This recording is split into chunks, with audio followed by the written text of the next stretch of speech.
She's the image of love, but also the end.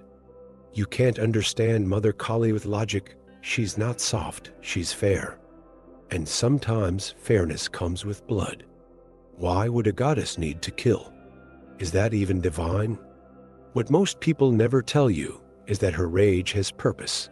It has wisdom, and more importantly, it lives inside you too. And if it shows up, it means it's long overdue. When everything feels way too calm, that's when hidden danger is usually around the corner. In ancient traditions, the wise ones knew that when life gets too comfortable, the spirit falls asleep. That's why crisis wasn't seen as a mistake, it was a method. When they put Parvati in a dangerous situation, it wasn't out of cruelty, it was strategy. The inner ocean had to be shaken so Mahakali could rise like fire that only sparks when the wood is under pressure. This lesson is for you too. How many times has life backed you into a corner just to show you a power you didn't even know you had? That job you lost, the breakup that crushed you, or that no, you still remember, were actually the perfect setup for your fierce side to wake up. Sometimes, chaos is just life's way of pushing you and saying, wake up, you're way more powerful than you think. Calling on Mahakali isn't about yelling or being loud, it's about stepping into her presence. It's that moment when you're done playing the victim, and without asking for permission, you turn into action. Want a practical tip? The next time you're facing a challenge, stop, breathe, and ask, what would the strongest version of me do right now? That simple question is an invocation.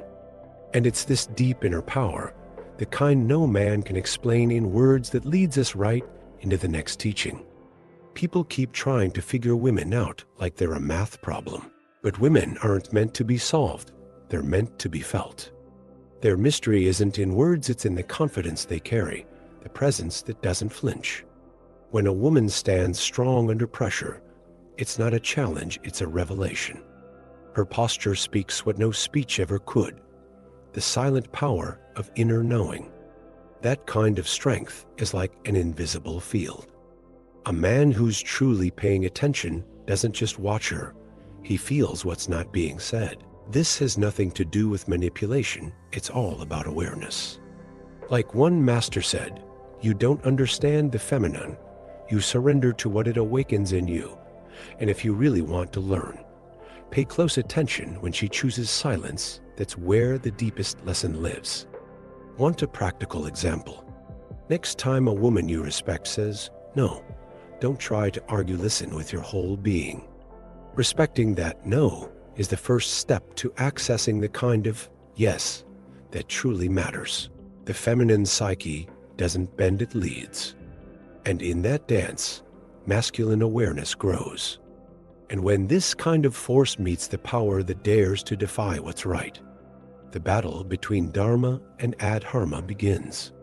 Every time power turns into stubbornness, Dharma rises like a mirror. Daruka was pure ego in motion, threatening, pushy, and blind to his own strength. But Mahakali doesn't lash out like someone who's lost control. She moves like someone who knows what's at stake, the natural order of things. When Dharma is in danger, justice stops being gentle and becomes a sword. This kind of conflict doesn't just happen in myths, it happens in your life too. Whenever someone uses their position to oppress, manipulate, or control, that's Daruka trying to win again. But you, just like Mahakali, can use your presence as your weapon. You don't have to yell. Just stand your ground. Saying enough with your eyes and standing up for what's right is already a sacred act of war. If you feel like you're in a situation where power's gone corrupt at work, at home, or even inside yourself, stop and look closely. Dharma isn't about being nice. It's about doing what's right, even when it hurts. Want a real-life example? Speaking out against anything that violates your dignity, even if it makes things uncomfortable. That's the moment Parvati starts to remember who she truly is. Self-acceptance doesn't start with a mirror, it starts with a crisis. When Parvati was pushed to her limit, it wasn't just a goddess being tested, it was a woman being called back to herself. You have to live wasn't just advice, it was a command. A call to stop pleasing and start existing. Identity isn't built outside of you, it's revealed in the fire of your own worth. You know those moments when everything feels like a blur and you don't even recognize yourself anymore? That's the crack where truth sneaks in. Parvati didn't find Mahakali, she was Mahakali all along. She had just forgotten. And how many times have you forgotten yourself just to fit in? The problem isn't that the world underestimates you. It's that you start to believe it. Real confidence is born the day you stop asking for permission to be who you are. Want something you can actually do? Write down on a piece of paper, who was I before they tried to shape me?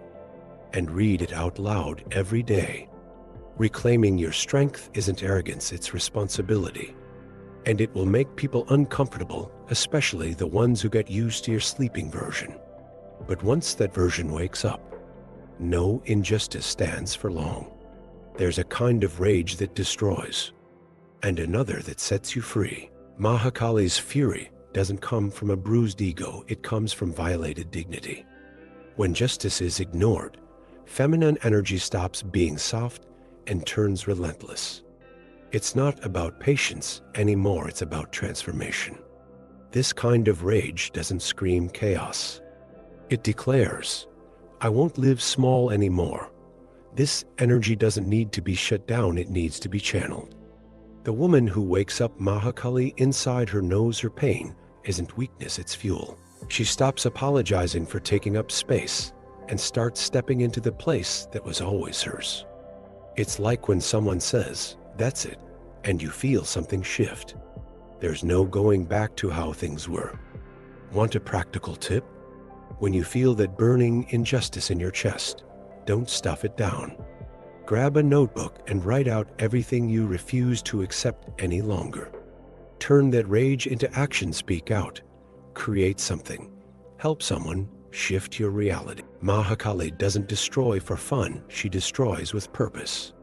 And maybe, just maybe, what you need right now isn't to calm down. It's to wake up. If your dignity was taken away today, what would rise up inside you? Are you ready to let your power out? No guilt, no breaks, no more asking for permission? Justice begins the moment you stop staying silent. So if this teaching spoke to something deep in you, go ahead, subscribe to the channel, turn on notifications, and stay on this path with us. Mother Kali still has so much to show you.